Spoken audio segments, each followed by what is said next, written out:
वो कौन सा जानवर है जो अंडे भी देते हैं और दूध भी पिलाता है? ठीक जवाब अभी कमेंट में बताएं। क्या स्क्रीन के नीचे शेयर की बटन है तो उस पर क्लिक करें, फिर दाएं तरफ करें और मोर के बटन पर क्लिक करें। कि आपके मोबाइल में कोई सरख रंग का एप्लीकेशन है तो उसे फौरन डिलीट करें। और अभी पहले सवाल का सही जवाब कमेंट करें तो ठीक जवाब है पॉलीटिपस।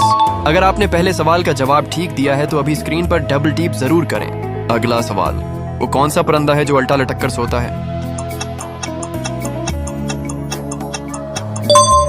आप में से बहुत लोग कंफ्यूज होंगे क्योंकि ये सवाल थोड़ा मुश्किल है। अगर आपको खुद पर यकीन है तो ठीक जवाब अभी कमेंट करें तो ठीक जवाब है चमगादड़। अगला सवाल, वो कौन सा जानवर है जो अपनी जल्द का रंग बदल सकता है?